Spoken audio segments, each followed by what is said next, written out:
না না, আমাকে আর তুমি বড় সাহেব বলে ডেকো না।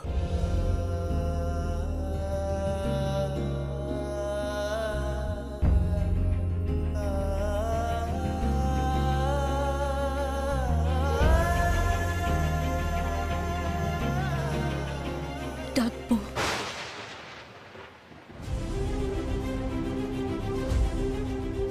আমি তোমাকে বারণ করছি, তুমি তারপরেও ডাকবে? হ্যাঁ ডাকবো। বড় সাহেব, বড় সাহেব, বড় সাহেব বলেই ডাকবো আপনাকে। আমি কখনো আপনার অবাধ্য হইনি বড় সাহেব, কিন্তু আজকে হব। যদি কোনোদিনও আপনার স্ত্রী হয়ে উঠতে পারি, সেই দিন এই ডাকখানা ঘুচিয়ে দেব বড় সাহেব। ত্যাগ করবো আমি।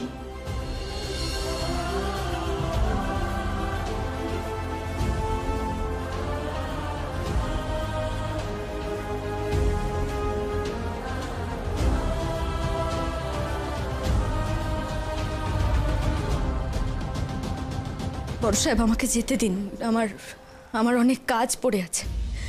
এতক্ষণ হয়তো বাবার খবরটাও জানাজানি হয়ে গেছে, লোকজন এসে পড়বে। অনেক দুঃখ, অনেক কান্না তোমার মনে জমে আছে, আমি জানি। তোমার ক্ষমতা ব্যবহার করার জন্য বাবা একসময় তোমাকে এই বাড়ির কাজের বউ করে রেখেছে, কিন্তু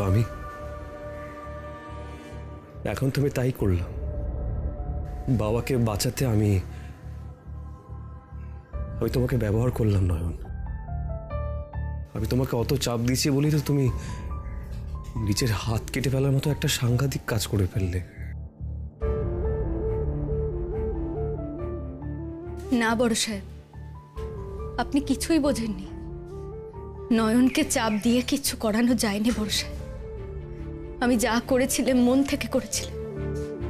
আপনার বাবাকে নিজের বাবার আসনে বসিয়েছিলাম আমি বড় সাহেব। তাই আমার বাবাকে বাঁচাতে আমাকে যত দূর যেতে হয় আমি যাব। সে তুমি মানুষকে আপন করতে জানো বলে এই কথা বলছো নয়। তা বলে আমি যে তোমাকে ব্যবহার করেছি সেটা তো মিথ্যে হবে না, তাই না? কিন্তু আর না, আমি আর তোমাকে ব্যবহার করব না নয়ন। পিসি উনি বললো তোমার সামনে অনেক বিপদ। আমি জানি না কোন দিক থেকে আসবে বিপদ, কি বিপদ আমি কিচ্ছু জানি না, কিন্তু আমি আমার সবটুকু শক্তি দিয়ে তোমাকে বাঁচাবো নয়ন। আমি তোমাকে আগলে রাখবো।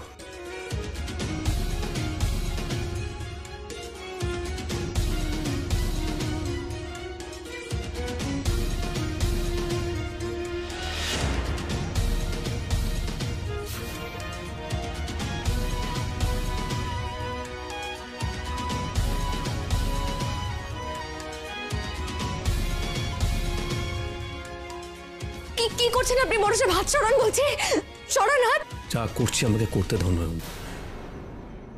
বাবা তোমাকে এখানে এনেছিল আমার রক্ষা কবচ হিসেবে, কিন্তু আজ এই মুহূর্তে আমি তোমাকে প্রতিজ্ঞা করছি, এবার থেকে আমি তোমার রক্ষা কবচ হয়ে দাঁড়াবো।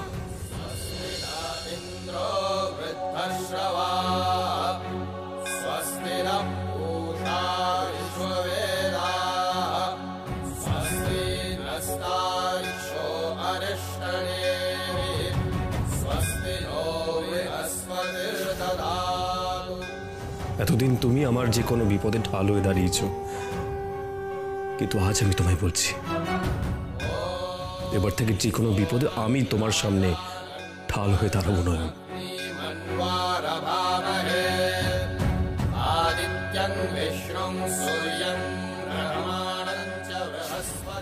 এটা আমার প্রতিজ্ঞা নয়।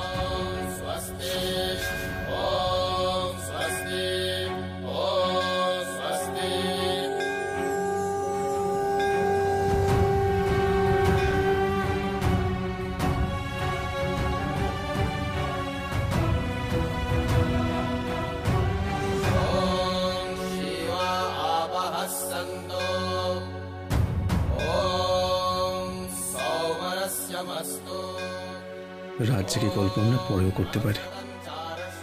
জীবনের সব রাত এখনো পড়ে রয়েছে নয়।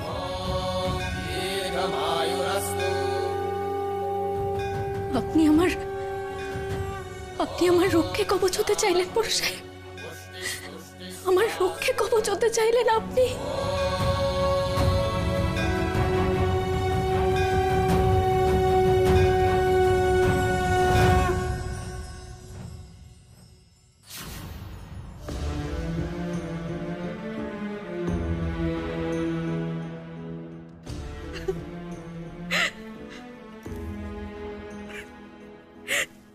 জানো কাকি বলি, বাবার যখন ক্যান্সার ধরা পড়লো আমার না খুব ভয় লাগতো। আমি ভাবতাম যে কোনোদিন যেন এই দিনটা না দেখতে হয়। তারপর বন্ধু আসলো, জানলাম বন্ধু ভবিষ্যৎ দেখতে পায়। আমার না মনের ভয়টা আস্তে আস্তে কেটে যেতে লাগছিল। আমি ভাবতাম বন্ধু ঠিক বাবাকে রক্ষা করবে, বাবাকে বাঁচিয়ে দেবে। আর তাই তো, বন্ধু তো বাবাকে বাঁচিয়ে দিয়েছিল, মৃত্যুর মুখ থেকে বাবাকে বাঁচিয়ে দিয়েছিল। কিন্তু তারপরে এটাও কি করলো কাকিমণি? এত বড় একটা ভুল ডিসিশন কি করে নিল? না, আমাকে ওকে জিজ্ঞেস করতে হবে, আমি বন্ধুকে জিজ্ঞেস করবো। দাঁড়া, কোথাও কাউকে কিছু জিজ্ঞেস করতে যাওয়ার দরকার নেই রঙ্গনা। যাবো না? না, কি হবে যদি কেউ মনে করে তার জবাব দেওয়ার দরকার আছে, তাহলে সে নিজে এখানে আসবে। আর একটা কথা বলতো আমার, ওর জবাবের পরেও কি দাদা ফিরে আসবেন? ফিরে আসবেন উনি কখনো? তাই এসব সওয়াল জবাব করে আর কি লাভ? আমাদের যা ক্ষতি করারও তো করেই দিয়েছে।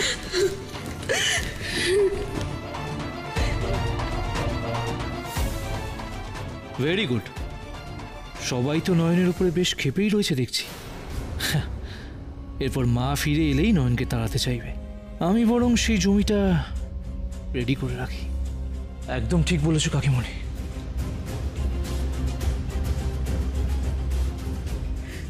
ওই নয়ন আমাদের অনেক বড় ক্ষতি করে দিয়েছে। তবে আমি একটা কথা স্পষ্ট জানিয়ে দিচ্ছি তোমাদের,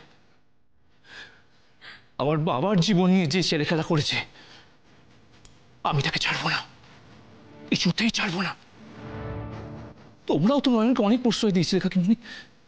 আমি মামু কত করে বারণ করা সত্ত্বেও তোমরা কেউ শোনোনি। নয়ন নয়ন করে মাথায় তুলে রেখেছিলে। আজ ওই নয়নের জন্য আমার বাবা। ওকে এখানে ডাকো কাকিমণি, ওকে এখানে ডাকো, ওকে এখানে ডাকো। জবাব ওকে দিতেই হবে। ও যদি নিজে না আসে তাহলে ওকে টেনে হিচড়ে এখানে আনা হবে। পিকু, বড্ড বেশি কথা বলে ফেলছিস না? ভুলে যাস না যার ব্যাপারে কথা বলছিস সে আমাদের বৌদিদি। একটু রেসপেক্ট দিয়ে কথা বল। রেসপেক্ট? হ্যাঁ, সেই নয়ন যা করেছে তার জন্য তো ওকে আমাদের রেসপেক্টই করা উচিত, তাই না কাকিমণি? সঞ্জিত, তুই যদি ভেবে থাকিস যে তুই নয়নকে একা সাপোর্ট করে নয়নকে তুই বাঁচাতে পারবি, তাহলে খুব ভুল ভাবছিস। একটা কথা মাথায় রাখিস, দাদা ভাই নয়নকে আর সহ্য করতে পারছে না। নয়নের যে সব থেকে বড় জোরটা ছিল সেটাই আজ নড় পড়ে। কে ওকে রক্ষা করবে? আপনি আমার রক্ষে কবচ হতে চেয়েছেন, এই তো আমার পরম সৌভাগ্য ভরসা। ছোটবেলা থেকেই তো লোকের অকথা কুকথা শুনে বড় হয়েছি আমি। জানেন বড় সাহেব, জানেন আমি আমি আমি যখনই কারোর বিপদ দেখতে পেয়েছি না, আমি ছুটে গেছি বড় সাহেব তাকে বাঁচাতে। কিন্তু বিনিময়ে লোকজন আমাকে ভুল বুঝেছে, অপমান করেছে। আমি কাঁদতে কাঁদতে বাড়ি ফিরে আসতে বড় সাহেব, আর আমাকে বুকে জড়িয়ে আরো বেশি কে কাঁদতেন জানেন? আমার মা। আমার মা আমাকে বুকে জড়িয়ে ধরে কাঁদতে কাঁদতে বলতো, নয়ন রে, ভগবান কি শুধু তোর কপালে লাঞ্ছনাই লিখেছেন মা? কেউ কি নেই যে তোকে তোকে রক্ষা করবে, তোকে আগলে রাখবে? বড় সাহেব, আমার এখন ইচ্ছে করছে মায়ের কাছে গিয়ে চিৎকার করে বলি, মাগো মাগো, তোমার আর কোনো চিন্তা নেই মা। কেউ তো আছে যে তোমার নয়নের রক্ষে কবচ হতে চায়, তোমার নয়নকে আগলে রাখতে চায় মা। বড় স্বাদ হচ্ছে বড় সাহেব, বড় স্বাদ হচ্ছে আপনার উপর একটু ভরসা করি, চোখ বন্ধ করে ভরসা করি, আমার ভালো মন্দের ভার আপনার হাতে তুলে দিই। কিন্তু বড় সাহেব, কিন্তু কিন্তু কিসের নয়ন? তুমি আমার জন্য এত কিছু করেছো, আর আমাকে আমার কর্তব্য পালন করতে দেবে না? কর্তব্য?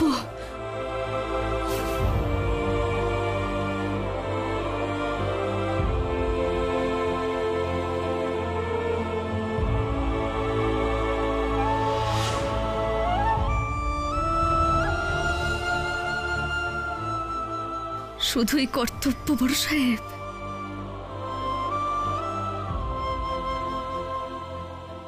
জোর করে তো ভালোবাসা যায় না, তাই না? ঋণের বোঝা বড্ড ভারী নয়ন, তাই বোধ হয় ঋণের ভার সরে আমি এখনো তোমায় ভালোবেসে উঠতে পারিনি। সত্যি তো বড় সাহেব, আমার প্রতি আপনার তো কর্তব্য করারই কথা। আর দেখুন দেখুন আমি কেমন বোকা, কি না কি ভেবে বসলে। না না না না, ভুল তো আমারই। আমি বড় অল্পে স্বপ্ন দেখে ফেলি, বড় অল্পে।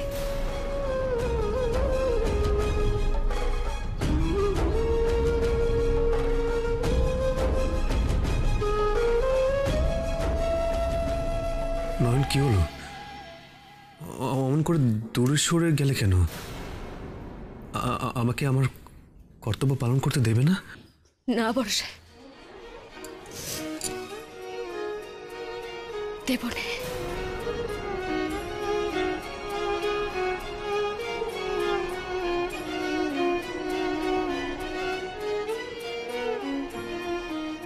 কিন্তু কেন নয়ন, কেন? এই তো একটু আগে তুমি আমি যখন বললাম যে আমি তোমার রক্ষা কবচ হব, তুমি কতটা ইমোশনাল হয়ে পড়লে, আনন্দ পেলে। এখন হঠাৎ আবার কি হলো? নয়ন, তুমি আমাকে কেন না করছো? আমি সত্যি বুঝতে পারছি না কি হয়েছে। নয়ন, বলো। হ্যাঁ দৃপ্তবাবু, আপনি আমায় বোঝেননি। আমি মিছেই আশা করে মরি। আমার রক্ষে কবচ হওয়ার মানে আপনি জানেন বড় সাহেব? সে যে কত বড় ঝুঁকি আপনি তা ভাবতেও পারছেন না। আর আমি তো আপনাকে অত বড় ঝুঁকি নিতে দেব না বড় সাহেব। ঝুঁকি? নয়ন, ঝুঁকি কেন হতে যাবে? অবশ্যই ঝুঁকি বড় সাহেব। আজকের পর থেকে আমার পায়ে পায়ে বিপদ, কারণ আমি নিজে যেচে আপনার সব বিপদ নিজের দিকে টেনে নিয়েছি বড় সাহেব, যাতে আপনাকে কোনো বিপদ কখনো ছুতেও না পারে। কিন্তু বিপদ যে কেটে গেছে তা তো নয়। আর আমার রক্ষে কবচ হওয়া মানে তো সেই বিপদ নিজের দিকে টেনে আনা। আপনাকে তো আমি আর কোনো বিপদের ছায়া মারাতে দেব না বড় সাহেব, কিছুতেই দেব না। নয়, তুমি তখন থেকে বিপদ করে যাচ্ছ। পিসিমণিও বলেছে তোমার নাকি সামনে বিপদ। কিন্তু নয়ন, তুমি কিন্তু আমাকে কিচ্ছু বলছো না। নয়ন, আমাকে বলো, কে তোমার বিপদ ডেকে আনবে? কে? আমাকে বলো নয়ন, কে?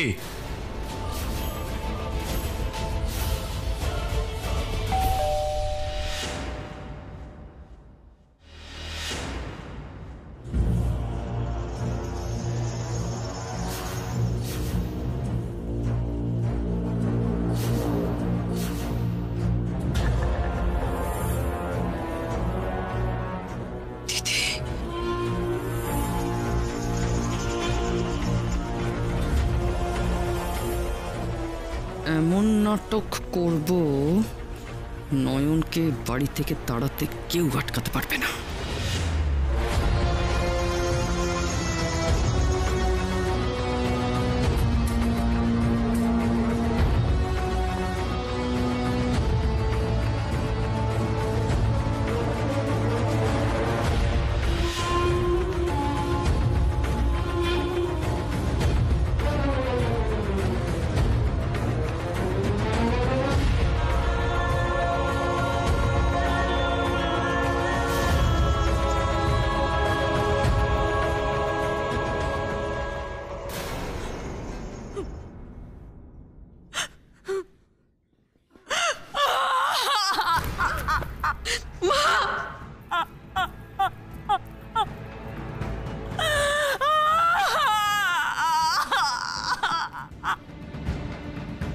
মা মা আমার আমার কথাটা একটু শোনো মা, শোনো আমার কথাটা একটু শোনো। কিচ্ছু বোঝাতে আসবি না তোরা আমায়, কেউ কোনো কথা বোঝাতে আসবি না। প্রতিমা, কি তোমার কাছে আমি তো সব থেকে খারাপ মানুষ, তপব্রতর শত্রু। কে শত্রুতা করলো প্রতিমা? হ্যাঁ বলো বলো, কে শত্রুতা করলো? আমি তো করিনি, আমি তো কোনো শত্রুতা করিনি প্রতিমা। রঙ্গনা, রঙ্গনা কোথায়? কোথায় তোমার বন্ধু? কোথায় তোমার বন্ধু? ডাকো তাকে, ডাকো। আমি জানতে চাই আমার এত বড় ক্ষতি সে কেন করলো। কোথায় চলে গেল আমার স্বামী রঙ্গনা? কোথায় চলে গেল? ডাকো, আমি জানতে চাই।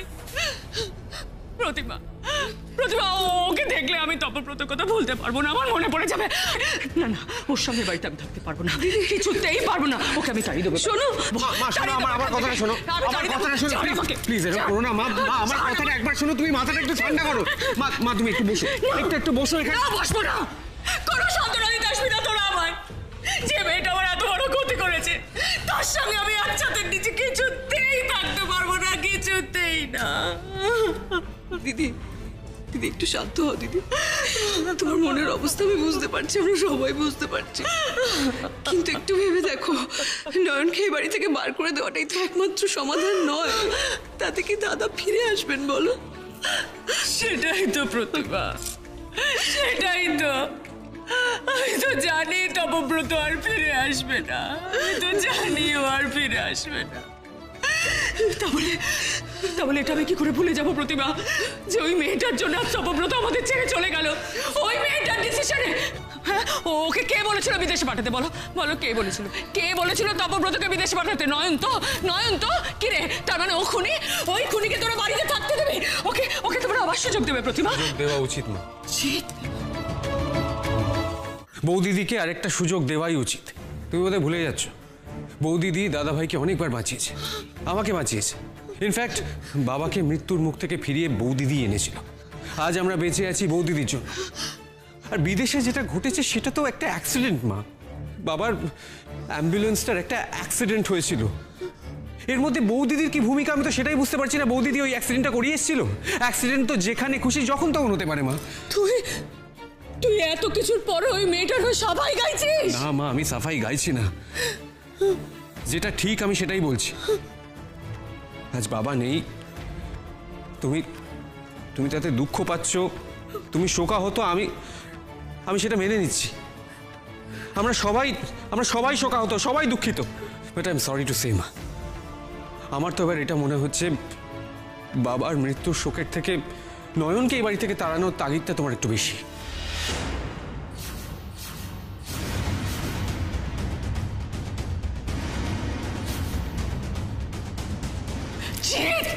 আমি তোকে তোমার কি মাথা খারাপ হয়ে গেল? হ্যাঁ, আমার তাই হয়েছে, আমার মাথা খারাপ হয়ে গেছে। তোমার স্বামীর এমনটা হলো, তোমারও মাথা খারাপ হতো প্রতিভা, তোমারও মাথা খারাপ হতো।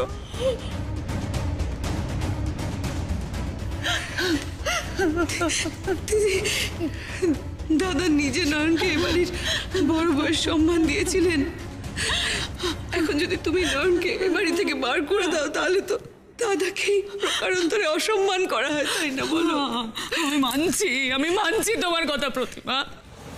তা বলে কি ওই মেয়েটা কোনো শাস্তি পাবে না?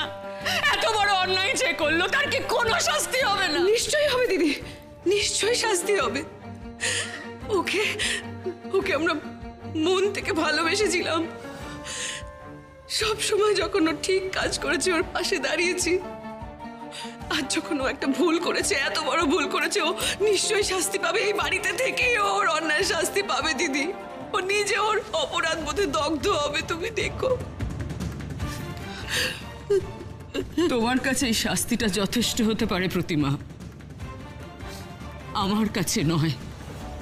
যে ক্ষতি ও আমার করেছে তার তুলনায় তোমার এই শাস্তিটা খুব তুচ্ছ প্রতিমা, খুব তুচ্ছ। শাস্তি ওকে পেতেই হবে, আর সেটা হলো এই বাড়ির বউ হয়ে ওর এই বাড়িতে না থাকা, ওকে এই বাড়ি থেকে বার করে দেওয়া। ওর একটাই শাস্তি, একটা কথা তোমরা কান খুলে শুনে নাও, তপব্রত আর বেঁচে নেই।